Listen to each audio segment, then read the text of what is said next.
Hello, world of the internet, and welcome to the second episode this week of Simon's Pro Wrestling Podcast. But the difference this time, sort my seat out, there we go, is usually we don't go live. We don't go live on a Friday. We always do it Wednesdays and Fridays. Usually on Fridays, we get in a Patreon member, plug my Patreon, because why not? All of my podcasts and everything I do is supported by patreon.com/Simon316. If you're on YouTube right now, there's a link in the description. There's a buy. You can help support it. Even $1 helps, and I genuinely mean that. It does.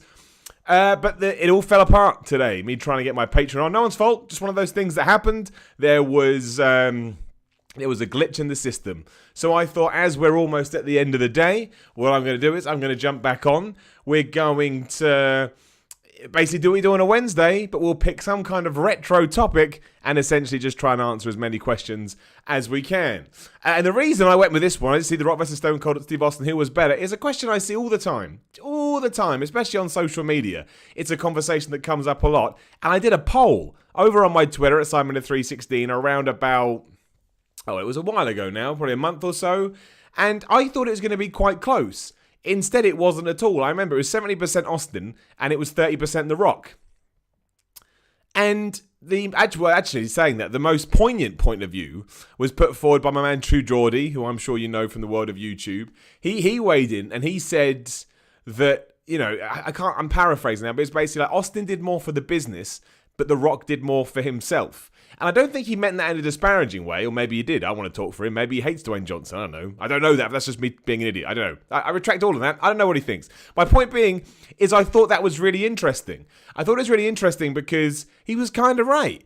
Like, I'm sure they both had their own intentions at heart, because I think most sort of super successful pro wrestlers do, especially back then when you're kind of, or at least from the stories, you're trying to survive in a piranha pit, basically, right? That's the kind of how it was spun out.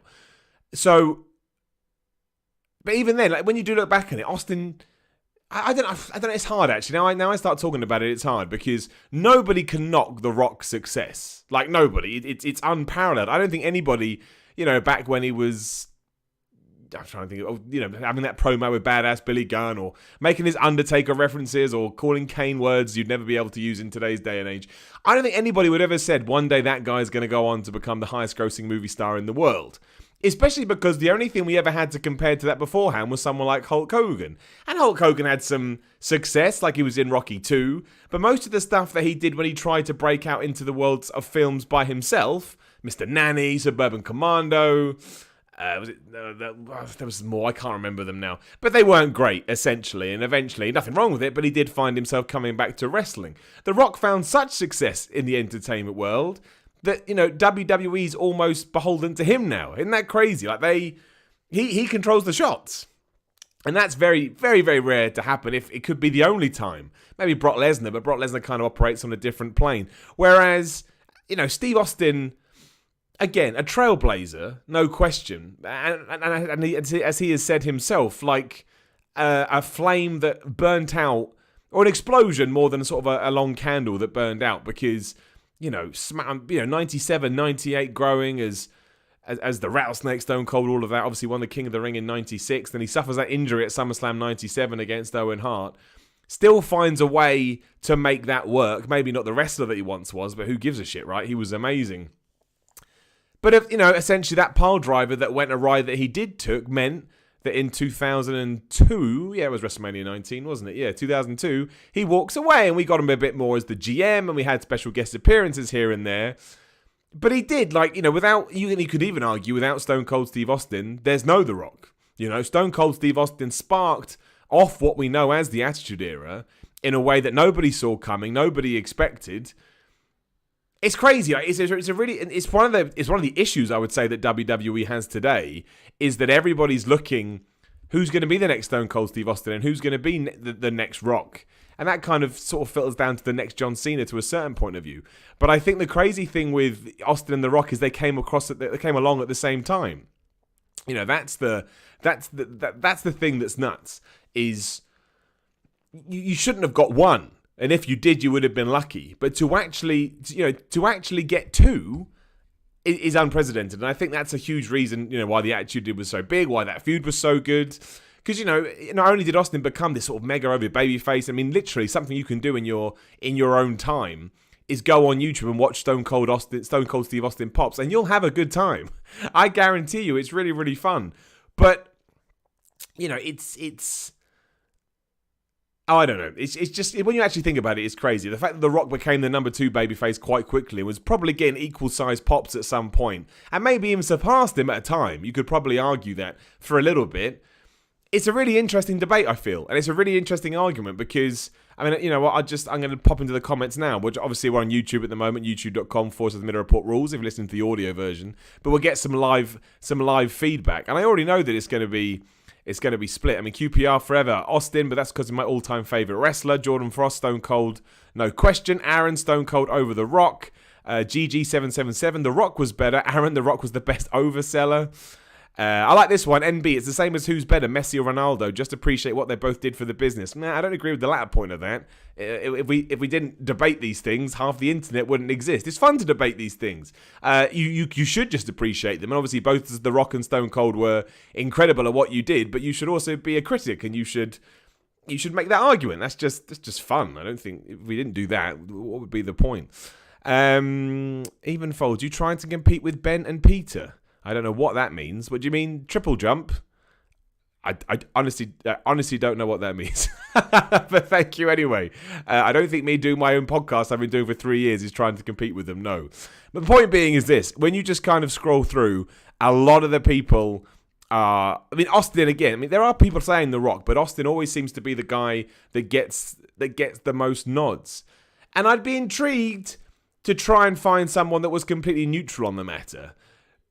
I'm not saying this does happen, but it could happen subconsciously without you even realising it. Obviously, some people do feel like The Rock walked away from wrestling. I don't see it like that. I feel like he got to the point where he developed himself and he had evolved enough. These aren't the right words I'm using at all. But he'd managed to use his success to move into another industry. And I think that's admirable. I think it's an amazing thing to be able to do. But obviously, there are so many people who think, he just turned his back on wrestling and he walked away. Which he did, that is a way to look at it, but I can't believe anybody else wouldn't, if you saw that path in front of you and you thought you could walk down it, I can't imagine anybody else not doing it. So from that point of view, I completely understand, I understand why he did it. But I'd like to have the conversation if you could kind of take out some of the bad blood, some of the negativity that some sort of super hardcore fans have towards The Rock. Because obviously Austin, you could argue, gave everything to the wrestling business. He gave his health, he gave his injuries. And so, yeah, and Stone Cold Steve Austin was always going to be massive. But you always need a good bad guy, right? And at WrestleMania 15, when we were able to sort of kick off The Rock versus Stone Cold Steve Austin feud, that's when you could almost double down and... allow him to be the catalyst for it. Obviously, Vince McMahon was there too, and The Rock was basically Vince McMahon's surrogate, because Vince McMahon was never going to be able to get in the ring and have those kind of matches. He needed somebody to do that for him, which is probably why we had the big tease at Survivor Series 98 when The Rock went back being heel after we thought he wasn't going to do it. But it's just a fascinating... It's a fascinating thing to look at, because... maybe if McMahon was able to wrestle, maybe The Rock wouldn't have... I'm sure he would have still smashed it because his promos were too good, and they were always gonna get him to where he needed to be. But everything else could have been different. And I think the whole thing is really, really interesting. Of course, yeah, if you take a step back, we're just lucky that we did get both.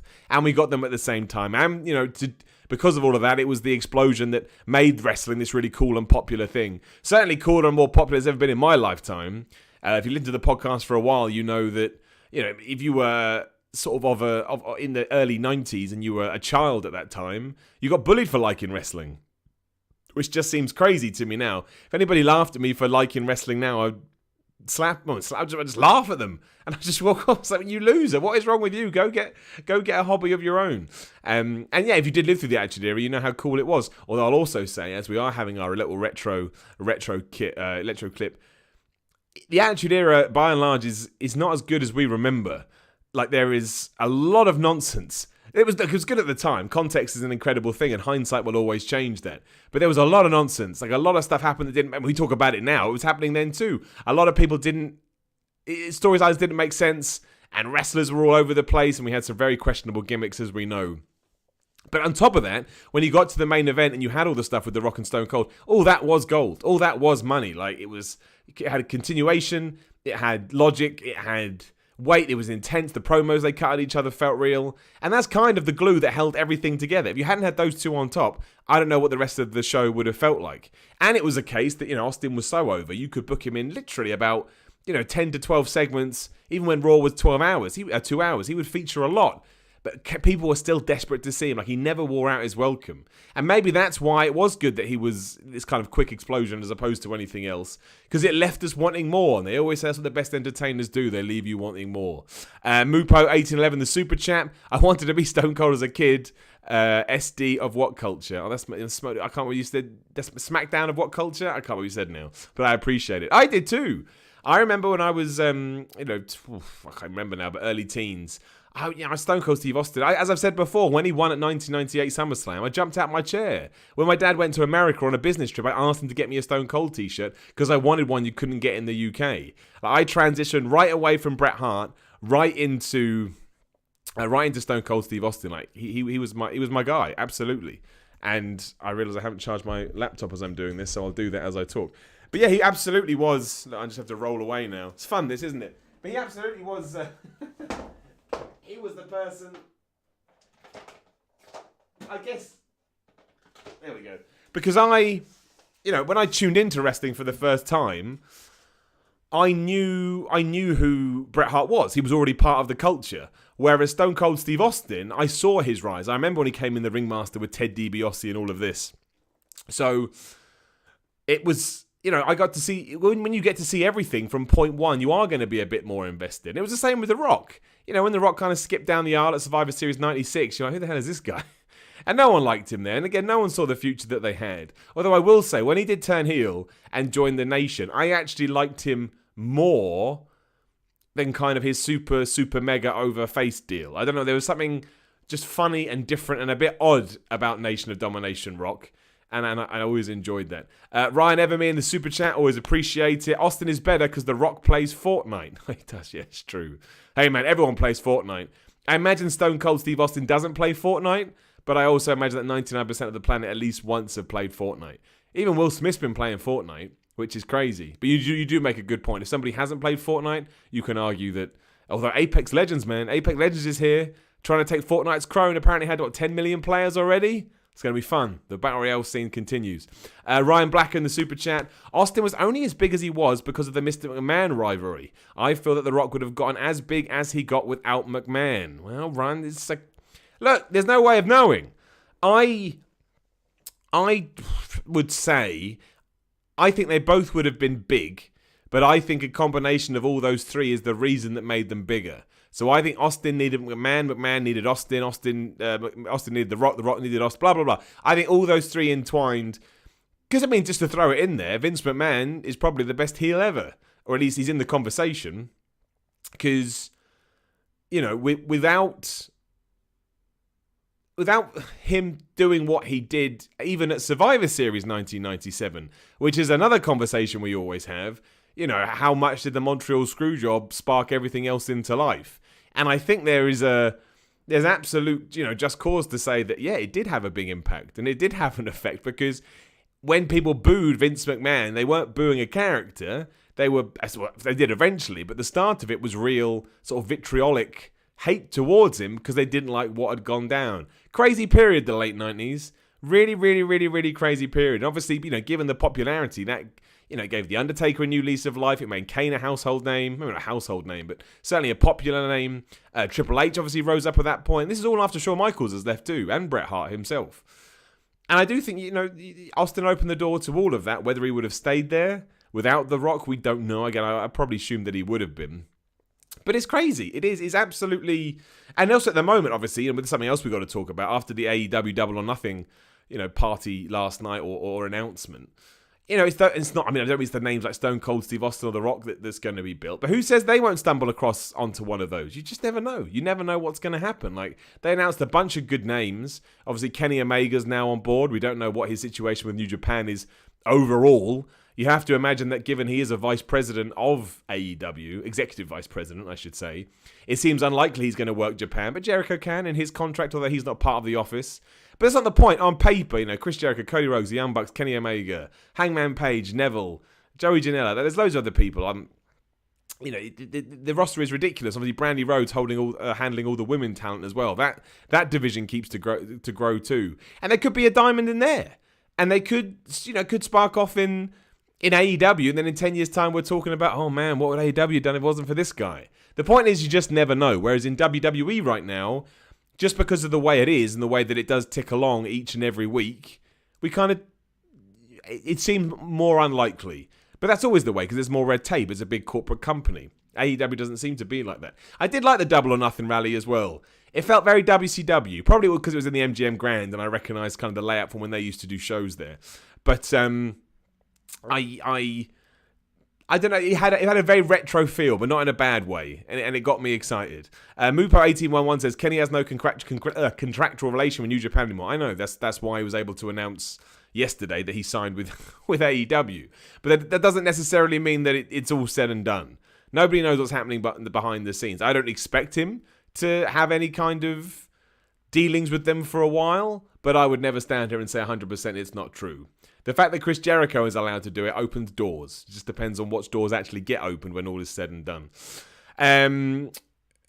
QPR forever. And also, start throwing your questions in the comments if you are listening live. I'll try and answer as many as I can. Again, it's kind of an off-the-cuff bespoke podcast. So, we just got to try and do whatever. We're just going to fly by the seat of our pants, as they say. So if you do want to ask some questions, please do. QPR forever. What if the infamous curtain call never happened and Triple H won King of the Ring that year? Well, that's the other thing, right? There's so many little bits and bobs that could have changed the outcome. I listened to a podcast about this a long time ago. I'd always think that Stone Cold would have made it to where he was. I mean, the story that he won at the King of the Ring and the next night it was the biggest thing ever is not true at all. There was a good another year of build and him slowly working his way into that position.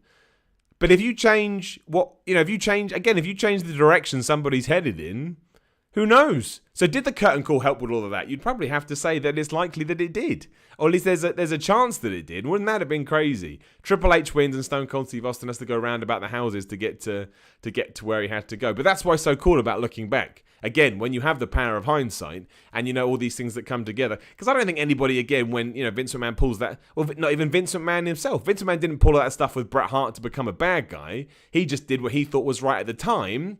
And then as a very smart businessman, he made sure to use it. And it gave birth to everything else. As you know, Bret Hart's career kind of went the other way, which always breaks my heart. Always thought that was really, really unfair. Bret Hart. But yeah, there are so many little things in kind of the wrestling sphere that we'll never truly be able to know what would have happened if it went the other way. Same with WCW. What if WCW hadn't have had Goldberg lost and realised, wait a minute, we've got money here. Let's just have him win for a long time and keep him as a mega face. Maybe they'd still be around. I mean, that's probably not true. WCW seemed headed to doom for since like the end of 98 onwards. But there are a lot of stupid decisions in the wrestling world. Ben David Fryer. Would have Atami been used well on SmackDown? Who knows? I mean, you'd like to think so. But it all depends what Vince McMahon thinks of him, what stories they have for him. I think the problem with Itami was just bad luck, and it does suck. Like, he never really got to have his proper run in NXT because of his shoulder injuries, and no one knows more about shoulder injuries than me. And by the time he'd come back from all of them, he'd almost been surpassed just because other guys and girls came through the door. And that's how it works. You get struck down, and by the time you've dusted yourself off, you've got to start again. And it just never really happened for him. It's not his fault. In many ways, it's not the WWE's fault. The good thing is now, they've come to agreement. He's out. Apparently going back to Japan. He was awesome in Japan before as Kenta. I imagine he probably ends up in All Elite somehow at some point. How that works, I don't know. Because apparently, causes of his release were, well, we'll let him go, but don't let him go anywhere else. But you can't stop people doing that. So, Ryan Blacker, who would you choose to be the first AEW? Who would you choose to be in the first ever AEW World Title feud? Well, very controversially, I would pick Cody Rhodes. Because I think whoever Cody Rhodes goes against, you're going to assume that Cody Rhodes will win because he's part of the company, but then make sure that he loses. Who he feuds with, I don't know. This all ties into that rumor about apparently they've got this huge name they're trying to get from either WWE or wherever that will go into a feud with Cody Rhodes that probably starts at Double or Nothing. Maybe even for a championship, I don't know. I don't know who that could be. People keep mentioning AJ Styles because of his contract situation. I don't know what his contract situation is, so I'm not going to speculate. AJ Styles is the man. AJ Styles has a storied career that he's built up over the last 20 years. Wherever he goes is going to be a big deal. You could absolutely put the belt on AJ Styles. I think you could put the belt on Chris Jericho. I mean, they're obviously not going to do that at first because the Kenny Omega feud, I don't think that's going to have any championship gold on the line. But if you give your world title to Chris Jericho, a guy that people know, it's not the worst idea in the world. In fact, it's probably a very good idea. But this is why I like it. This is why I keep saying that it's all right to be over the top about All Elite Wrestling. Because there are so many questions, just put a smile on your face. Just enjoy it for what it is. If it's dead in 5 years, again, I don't think it will be, but hypothetically speaking, who cares? You'd enjoyed it for the 5 years that it was alive and you go back to doing whatever WWE does. That's fine. There's nothing wrong with that. The best thing about being a fan is you don't have to worry about the money and you don't have to worry about the ratings and you don't have to worry about house show attendance. You just have to worry about whether you like it or not. And if people come and go, it sucks because we want more people, we want more places for wrestlers to work, and I never want anybody to lose their job. But the bottom line when it comes to being a fan is entertainment, and that's why it's great. U795, would you say Jericho evaluated his career lately? Do you mean elevated? Do you mean? Well, if you do mean that, I think Chris Jericho has been a genius over the last couple of years. I think he feels like a bigger star now than he ever has done. And to do that, he left the WWE, which is very rare. But as soon as he signed that New Japan deal and he made himself feel like a big deal, that was absolutely Chris Jericho. He made it feel like this is the Kenny Omega match is a dream match and everybody should be, enamored with it. Then he went and held his own. All right, they did a street fight and they cut some corners. But then to have another good year in Japan as well and have another good match after the fact, including his cruise, that counts. He put on a successful cruise. That makes him sound like a big deal because his name is attached to it. Now, yeah, I do. I think he feels like twice the star he was and like a proper legend that has proved he can keep up with a younger generation. You can't, no matter what you think about Chris Jericho, you can't kind of debate what he's done. It's been fantastic. It's been amazing. It has been incredible. And I respect the hell out of Chris Jericho. He's clearly a hard-working son of a gun. Ed says Randy Orton versus Cody Rhodes. We'd all love it, right? Imagine Randy Orton was the first ever AEW champion. You'd love it. Moopo1811, I want Simon in AEW. Would you be open to it, Simon? Surprisingly, yes. If somehow I worked myself into a position that they would want me, I don't know what the hell I've done to deserve this, I don't think I'd say no. Unless it was like, Simon, you have to pay £1 million to be in. Then I'd be like, I think I need to think about this. The Reptile, are you training for a return to fight yet, or are you still in the recovery process? What's the status with your shoulder? Can't wait to see you back, dude. Thank you very much. We think we talked about this last week. At the moment, hopefully ready for a return sooner rather than later. But the problem with all injuries, especially ones like mine that has defied doctors here and there, it always sucks when a doctor says, I don't know what's going on. There may be some bumps in the road, but I mean, as you are here on a Friday night with me, it should be around about the next 6 weeks. I'll know more.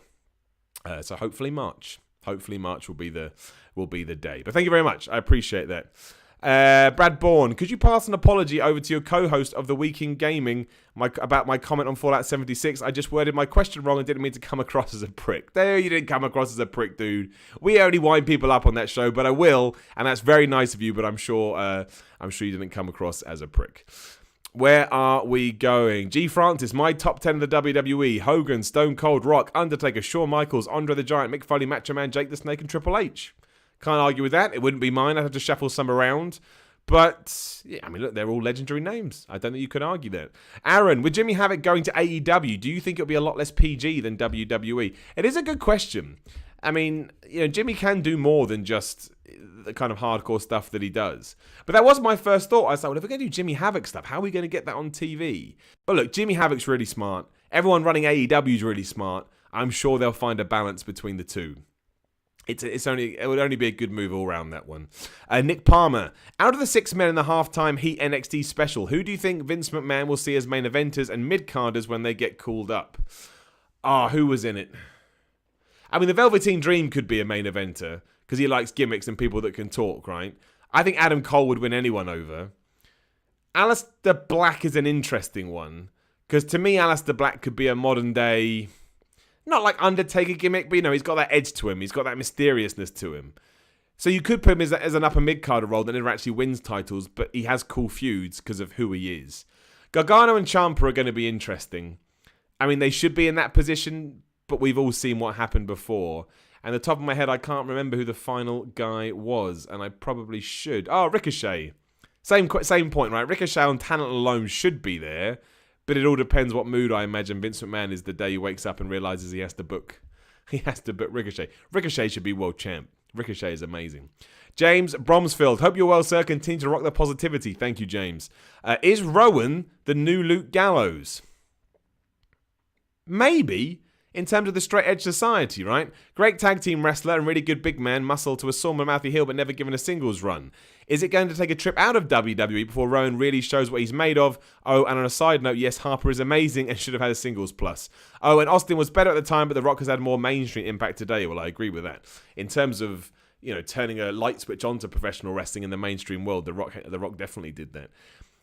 The thing with Rowan is I think he's happy, right? I think he's just happy. I don't think necessarily he wants to go out onto the indie scene to make a big splash. I imagine he quite likes his role. I think he does his role very well. He's probably found his place, not in a disparaging way, but I would just presume that I don't know. I don't think you could expect more out of him. And I like his teamwork with Daniel Bryan. And if Luke Harper comes back to complete another trio with those two, I'm not going to hate that either. It does suck the Bludgeons brothers broken up. We only had them for, 2-3 months? It didn't feel very long. And I love that gimmick. It was so over the top and stupid. But I don't know. We'll see. Copia Prime. Tough question. What wrestling match would you show to a non-wrestling fan? Lately, my pick has been Aleister Black versus Velveteen Dream from NXT War Games 17. I'd always go Ricochet, Will Ospreay. Pick whichever one you want. They flip around. They're very relatable. They don't wear masks. I think you can show masks, but sometimes all I do when I show mask wrestling to people is get questions about the mask. And they don't watch the match, you just explain the masks.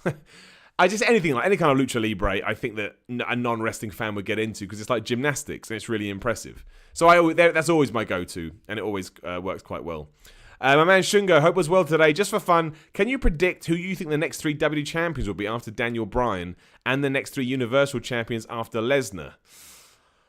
After Lesnar, I would go Rollins, McIntyre, and probably Strowman to win the Universal Championship. The WWE Championship is far harder, but I will say Finn Balor, that's right, I think he's going to switch across to SmackDown, The Miz, and Big E Langston. Not called that anymore. There you go, one out of left field. I've done it now. Lee Morris, just so you know, Austin was more over than anyone in the 97 to 99 run, but The Rock has had more heat overall, perhaps. I'd have to look into that one. Question: what would be the weirdest heel run? What does that mean? What would be the weirdest heel run? If you'd asked me before, a vegan environmentalist running around and getting booed. That doesn't sound very heelish, but it is. I'll have to think about that one. Mark Roy Day, as we're in Mania season, what's your favourite main event as in went on last? Oh, man, as in went on last. Oh, you know what? A special mention would absolutely be Brock Lesnar versus Roman Reigns at WrestleMania 31. Just because I was so surprised by that. I was so surprised. I was like, how is this so good? WrestleMania 19, Brock versus Kurt Angle was brilliant. Probably WrestleMania 17. I know it's boring, The Rock versus Austin, but it had so much. The crowd was so crazy for it. I mean, the heel turn at the end is what it is. But the match was just noise. And it was the first time kind of WWE was playing one of those huge domes or huge venues, whatever you want to call it. I do love that match. I do think that match is brilliant. And it really does suck you in. I think I'd put WrestleMania 17 up there. I'd probably also give a shout out to Hogan versus Warrior, WrestleMania 6. I always get confused when we go right back then. I think it's WrestleMania 6, maybe 7 actually. I can't remember. That's just, as a kid, there was nothing better, especially because you're like, who's going to win? I really can't pick it. And when Ultimate Warrior did win, you were both happy because that's what you wanted to see, but you were seeing, well, what seemed like it was going to be the passing of the torch. So you were kind of torn. So, yeah, I mean, they would be the ones that come to my head. But WrestleMania 31 definitely gets a special mention because we all went in saying that was going to be a terrible event. And not only was it a really decent event, but that main event was great. And the Seth Rollins cash-in was great. Definitely one of the best endings ever. My man Harsh Agrawal in the super chat. Which 3 wrestlers would you pick for Bryan's faction? Well, I'm going to say Luke Harper absolutely would be one. Eric Rowan's obviously always in there. So you want big dudes. I'd put Gallows and Anderson with him. Why the hell not? They're not doing anything. They can play heel. We just talked about how Luke Gallows has done it before, so he can play on that should he so wish. Again, and I just think that would be a cool thing to do. Alistair Black would be good in that faction as well. I know that sounds weird, but as long as he broke out of it eventually and turned on them and then feud with Daniel Bryan, I think that would work really well. Because he's got that look. He's got that kind of terrifying, not broody necessarily. My mouse is broken. I think if you booked him right, I think it would fit. Just my gut. Mike Faff. If miracles could happen and WWE and AEW had a working relationship, you're very confident, Mike. What mid-card talent would you like to see do a one-off? I wouldn't say mid-card talent. I mean, I think Kenny Omega versus Seth Rollins or Kenny Omega versus AJ Styles or Kenny Omega versus Finn Balor in one of those rings, I think would be the main thing we want to see. Cody Rhodes kind of doesn't fit into that because we've seen it, or at least mostly. The Young Bucks versus the Usos, I'd love. Obviously, the Young Bucks versus the Revival, I'd love. The Young Bucks versus the B Team because it would make me laugh. Even the Young Bucks versus Rude and Gable, that would be awesome. In terms of the mid-card stuff, I mean, Hangman Page against, I guess, Shinsuke Nakamura. You shouldn't call him mid-talent, but he is. It would be great, but I wouldn't hold your breath. Not for a long time. Niall Kelly. I know it's a bit late in the day, but was I the only person who was convinced that when Nia came out at 30 at the Rumble and was getting to beat up men, that The Rock was coming down for the save and he was in fact number 30? Probably why I was so disappointed as I was just waiting for the pop. It's very easy to convince yourself that The Rock's going to be at these events, but I would say given how important he is in Hollywood and how much it costs to insure actors, I don't think we're going to be getting that much of him. Maybe a brief appearance at Mania, but that's about it. I certainly would never see him coming, especially in that situation, because that could have caused controversy, and as we know, The Rock stays well away from there. Thomas Speller, going out tonight, just wanted to say hi. Thomas, you have a lovely evening. Hello to you as well. Going back into the YouTube questions. Ryan Everme, Jason Jordan for Universal Champ when he returns. I don't think he's coming back. I think his neck injuries are really serious. And if that is true, doesn't that suck? Just when he got his first big storyline, like whether you like it or not, it's not the point. You've got to think of it from a humanistic point of view. As soon as he gets that first big deal, or that first big story, and that happens to him, I think that sucks. That must be a really difficult thing to get through mentally. So, I mean, he does not listen to this, but if he ever somehow hears this, I hope he's doing all right, and I hope somehow he does get back to wrestling, because that's taken away way too soon, especially because we don't actually know what's going on. It's meant to be Kurt Angle's son. The Reptile, would you unite Balor, Styles, and the Good Brothers to create a W version of the club properly? I'd love to see them face the Undisputed Era. I certainly would if you were going to do that. I mean, you could argue. I mean, Balor and the Good Brothers, absolutely. You know, Gallows and Anderson and Finn are kind of treading water. And AJ Styles has been smashing it forever. But much like any kind of push, eventually you do have to take a step back to allow other people to go into it. And I imagine that's what happens after the Elimination Chamber. And maybe we start building to Styles versus Orton or Styles versus whoever at WrestleMania. But coming out the back of that, if you did want to do something different with him, why the hell not? It would be interesting. Fans would get a kick out of it. Who better to welcome the Undisputed Era onto the main roster than people like AJ Styles? AJ Styles can have a good match with the Broom, for goodness sake. So, and I think fans would like it too. So I absolutely think you could do that, but I don't think they will. I don't think... The Good Brothers don't seem long for this world, and I don't know why. For some reason, WWE doesn't seem any interest in pushing them. You know, they make it back to SmackDown this week, and they get jobbed out. It's very, very, very strange. Jamie Teague, what's going to happen to Becky Lynch after WrestleMania? Well, what I would like to do is, given that Asuka tapped her out at the Rumble, I would like to come out this side of WrestleMania with Becky as the champ and Asuka as the champ. Or maybe Asuka's not even the champ. Maybe she loses her belt, but she switched brands to Raw, which is where Becky would be, and they tangle again. And Asuka then has a legitimate gripe. It's going to reward people to watch it for saying, look, this happened 3 months ago, but we still remember, and we get more badass matches between Becky Lynch and Asuka. I don't know. The Becky Lynch thing is going to be interesting. Maybe she doesn't win at WrestleMania. You know, Roman Reigns was 100% going to win this year and he didn't. So it's not always a lock. There's every chance that Ronda Rousey beats Becky Lynch and we all go absolutely crazy. There is no way to know. Carl Hargett, your English, when did that happen? A good 20 or so years ago, my friend. That's an interesting one. Craig Thomas, are you going to go to Double or Nothing? Not sure yet. I am going to be at WrestleMania if you're going to be there, so make sure you come and say hello if you're going to be around. Double or Nothing, we will sort out when we get back from there. One amazing wrestling event at a time. Aaron, what do you think of the rumours of the latest crop of WWE wrestlers wanting to leave WWE? I only believe that stuff when it happens. I enjoy jumping into rumours and speculation because it's half the fun of being a wrestling fan. But... people like Randy Orton and the Usos, I should say Randy Orton and Brock Lesnar. I would imagine they're just name dropping that to whoever they're negotiating with to get more money out of WWE, which is what you should do. That's how business works. For a team like the Usos, they would do amazingly anywhere because they're so good. So maybe they are sick and tired of the way they've been booked. But my gut and my heart tells me they'll probably stay. Don't know. Who knows? But I love the fact there's more places for people to think about going. I think that can only be good for the business. Cyan Underdog, do you see or would you like to see the New Day broken up for singles runs? Not broken up. No problem with them staying together, but they should still separate and do their own thing, but they're still a unit deep down.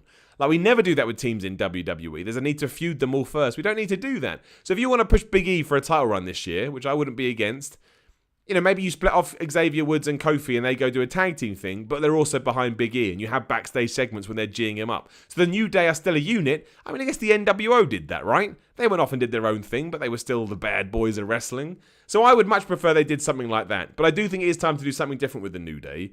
They've been brilliant, but again, much like we were talking about earlier, you always run out of steam before long, and then you want to change it up before it gets a bit dull.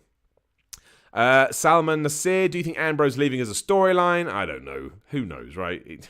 Yes, good for him. No, well done WWE for working me. That's what wrestling's all about, so I appreciate it. Drew Hilton, do you think The Undertaker will miss this year's Mania? Well, the interesting thing about The Undertaker is he's taken all the WWE text off his social medias. You can officially email him at an email that he put up on his social media, something@something.com, and the rumor is he costs $25,000 an hour, which sounds crazy, but when's he ever done this kind of stuff? So I think that's more than justified. And you can book him. You'd have to presume that means he's not going to be at WrestleMania. I don't think he's fallen out with WWE, but he probably realized he can go out in the summer and make loads of cash, which he can, and now is the time to do it. I imagine he'd still get a big send-off when he does decide to go, but I don't think he needs to be at WrestleMania this year. I don't think it's good for his character. I don't think it will help the card. I think you can just draw a line under it. I mean, that would kind of suck because you go back to last year and you think, well, maybe it would have been better if he hadn't been there at all. But I love that John Cena-Undertaker feud, so I'm not going to moan about it too much. Ryan Armstrong, hey Simon, are you going to the G1 Supercard at Madison Square Garden in April? Maybe. We'll have a schedule for you soon, and we'll let you know. Owen Meabury, will Jericho versus Omega be 5 stars? Depends who you talk to. Some people give it 5, some people give it 1. It all depends on what type of person they want to be that day. Thomas Jackson, do you think WWE will keep Ronda, Becky, and Charlotte completely apart until Mania to build it up? No. I think they've got 3 months to go, or whatever it is, 2 months to go. They still need to work Charlotte into that match. There's got to be some kind of friction between them. I imagine we get a lot of brawls. But I'm all right with that. I am one of the rare people that thinks it's okay to add Charlotte into that match. I think that will benefit the match. And I think in hindsight, when Ronda has gone off to do whatever she wants to do, not necessarily after WrestleMania, but whenever she's done, you can then make sure that accolade is on both Becky Lynch's and Charlotte's shoulders. That's just a smart business decision, as far as I'm concerned. So I'd absolutely do that. And I think that Charlotte deserves it too. Recently, I've seen a lot of people saying that she thinks she's overrated, which I don't understand at all. I think Charlotte is incredible. Like a genuine, incredible athlete. And, may have used the name of Ric Flair to get her start, but absolutely has proven time and time again that it has nothing to do with that while she's found success. I really like Charlotte. I think she's good. Where am I going now? Yusuf95, would you like to see The Miz versus Daniel Bryan at WrestleMania 35? No, I think they could go in that direction, but I that feud is one of those ones that was better in our heads than when we actually got it. I do think we're going to see The Miz versus Shane McMahon, and if I had the choice, I'd rather The Miz versus Daniel Bryan, yes. But we will see. Jacob Wilk, what would you show someone you want to get to... I love it when the same question comes up. The answer is Will Ospreay and Ricochet. It was about what do you show somebody who's never watched wrestling before. Don't show them a Zack Sabre Jr. match. They won't get it. Babak Kidney, still the greatest name of someone that writes into this show. The best. Geez, the Miller Machine is on a friggin' roll. Thank you, Babak. AEW. I haven't tuned into WCW all that much back in the day, but the look and feel of the ticket announcement party kind of reminded me of the outdoor WCW shows. That's what I said earlier. It's because it's the MGM Grand. The MGM Grand screams WCW. Now that Omega is an executive too, how do you think the Elite will handle booking? As wins and losses will count big time, I think it'll be pretty weird to see the executives book themselves into winning one match after another. See, if it had been anybody else, I would have agreed with you, but I think Cody Rhodes, the Young Bucks, and Kenny Omega get what wrestling is to such a degree that even if they decide to make them win loads, it will be for a reason, and it will be for our entertainment. Anybody else, and I'd be like, yeah, there's something questionable about this, but when it's those guys, they just seem to get it so much. So I'll be okay with it. Becky Lynch, I recently thought about her theme music for a bit. I think it's dull and doesn't resemble her character at all. I thought that the other day. It's good theme music, but it needs a bit of a spruce up for her new character. Totally agree. Makes me miss the old Jim Johnston approach of fitting the music to the character, so could we see her coming out to a new tune at Mania? I don't think it'd be at Mania. Usually when they used to change things up, be that the belt, the look or whatever, it'd be the night after Mania. Because you want the big pop at WrestleMania, but because you start again on the Monday, that's when you can introduce those new things. I remember after Roman won the title, everyone was like, oh, they'll change his music now, they'll change his music, and they didn't. He did start coming down an entranceway rather than through the crowd, but his gear didn't change or anything like that. That's it. Have a great weekend. Thanks for the content, Kidney Out. Thank you very much, my man. I always appreciate it. My man, Spaz Phoenix in the super chat. Always appreciate it. What's the best intergender match WWE could give us today? And if they hired you and said you had to do one, what lady would you like to face? Well, Charlotte Flair, because I think she's the best, and or Asuka. Either one of those, I think, could lead me to a better match than I'm capable of. So I'd appreciate that. I think the best intergender match we could get is probably, again, either Asuka or Charlotte going against one of Seth Rollins or AJ Styles. Because I think they're the best people in the company. And I think that, wrestling talent isn't gender specific. You're either a good wrestler or you're not. And I think all of those guys are great. And I think you could do it. Whether or not that's what people want to see, I don't know. So if I could get Asuka versus AJ Styles, I think I would laugh forever because I'd be so happy. And I bet they would have much better matches than 99% of what else we see anywhere. And wouldn't that be good? I'd like it. Matt J. Hendricks in the super chat, much appreciated. Shirai versus Baszler at Takeover. I mean, maybe. Shayna Baszler right now, I see so much, so much. I wouldn't say people are disparaging towards her, but she seems to get a lot of criticism, and I don't know why. On NXT the other day, when she just got pissed off and walked off, she's so good. She's so good. She's come on leaps and bounds. She gets a character. I think she's more than decent in the ring. I like Shayna Baszler. I think when they call her up, she's going to be a proper good heel. I look forward to it. People in the chat insulting the way I say Asuka. You should watch What Culture videos, my friend. Nobody ever watches the video. In one video, I even told people why I did it. But nobody listens. Nobody watches. And now I'm going to keep on doing it until people find that Easter egg. It's crazy, this YouTube stuff, isn't it? Becky Lynch versus Finn Balor. It says Artcore 33, where it would work, given where they're from. Carl Hargett. I would have to see Becky hit a stunner on Ronda at WrestleMania to win the belt. Dude, why would you do this to me? Why you want to stir up the internet wrestling community like that? They'll all go crazy. Reddit will blow up and go mad. I wouldn't do that. I think you got to keep Becky Lynch as Becky Lynch. Don't do anything like that. People will go crazy. Where am I looking now? GG777. Becky Lynch needs something. The stand there and smirk gimmick is wearing thin. I do agree that she could smirk less. Because the problem with smirking is it makes it like you're not taking things seriously. It certainly worked a few times, but yeah, in that instance, I remember thinking you could probably look a bit more pissed off it, which is why I preferred it on SmackDown when Ronda was right in her face and she did look mad. I think that raised things up better. Matt J. Hendricks in the super chat, much appreciated. Asuka versus Cross at WrestleMania. Well, Nikki Cross, I think that's going to happen. Nikki Cross is across both brands. They also teamed up with Alicia Fox and that team lost. I know Nikki Cross didn't take the fall, but it still counts. No, I don't think that. Although who Asuka does fight, I don't know. That's another great question. Mandy Rose? They seem to like Mandy Rose. I don't know. That is a really, really, really good point. Really, really good point, Matt. I don't have an answer for you. I think the two that sort of stump me the most when it comes to WrestleMania are Daniel Bryan and Asuka. I have no idea what they're going to do. None. But I like that. I like being confused. I like being... I like trying to guess. Sometimes it's nice to have an expected storyline that plays out like you want because there is benefit to that too. But I also like being utterly confused. Like I don't know what they're going to do. AJ Stothard. Hey, Simon, do you see Conor McGregor walking Lynch to the ring at Mania? If WWE will pay him $10 million, yes, which I don't think they would. Rich Sando, when are you going to do a video about the AEW rally last night? Keep an eye on What Culture Wrestling. It's been recorded. It will probably go up today or early tomorrow. Rude Ted, which champion versus champion would you be excited for? Oh, you just retracted that message. All right, I'm going to assume you don't want to ask that anymore, which is good. I didn't have an answer for you.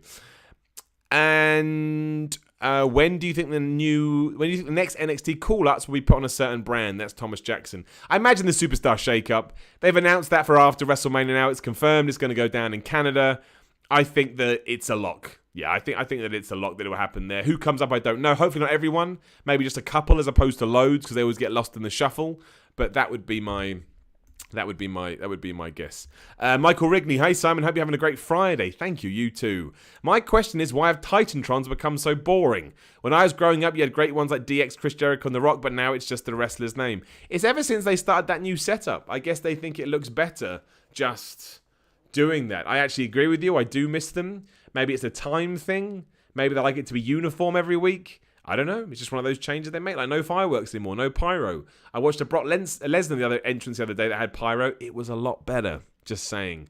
And one more for the road. Matt J. Hendricks, Aleister Black versus Daniel Bryan. If they did that at WrestleMania, I'd be happy. But they're going to have to call up Aleister Black very soon and do a lot of work for him to get in that position, I would assume. But I would absolutely take that. Aleister Black is, again, he's got that weird aura to him. I like wrestlers with weird auras. It makes you stand out.